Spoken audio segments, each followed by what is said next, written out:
Hi students, welcome to my channel. So நீங்கள் பார்த்துட்டு இருக்கிறது வந்து 11th எக்கனாமிக்ஸ் ஒரு கொஷின் பேப்பருக்கான ஒரு டிப்ஸ் தான் சொல்ல போகிறேன். ஸோ நீங்கள் பப்ளிக்கில் எப்படி ப்ரெசென்ட் பண்ணணும் எல்லாமே இதில் சொல்ல போகிறேன். மறக்காமல் நம்ம சேனலில் சப்ஸ்கிரைப் பண்ணிவிட்டு இந்த வீடியோ ஸ்கிப் பண்ணாமல் பாருங்கள்.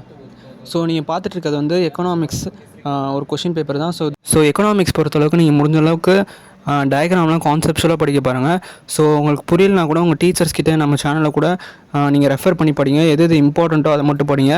நீங்கள் வந்து 5 மார்க் வந்து ஃபஸ்ட்டு ஒரு 6 யூனிட்ஸ் நல்லா படிச்சுக்கோங்க. அதுதான் நான் கொடுக்குற அட்வைஸு. ஸோ அப்படி உங்களுக்கு கஷ்டமாக இருந்தால் கூட நடுவில் ஏதோ ஒரு 2 லெசன்ஸ் ஸ்கிப் பண்ணிடுங்க. ஏன்னா உங்களுக்கு 12 லெசன்ஸ் இருக்கும். அந்த 12 லெசன்ஸில் வந்து 14 5 மார்க்ஸ் வரும். அந்த 14 5 மார்க்ஸ் கண்டிப்பாக வந்து ஈச் லெசன் 1 வரும். ஸோ அதே மாதிரி பார்த்தா உங்களுக்கு ஈச் லெசன் 1 வரும்போது ஏதோ ஒரு 2 லெசனில் வந்து கண்டிப்பாக தொடர்ந்து 2 வரும். ஸோ அப்படி வரும்போது என்ன பண்ணுறீங்கன்னா, நீங்கள் வந்து ஈஸியாக வந்து ஒரு லெசனை வந்து நீங்கள் ஃபுல்லாகவே இக்னோர் பண்ணிடலாம்.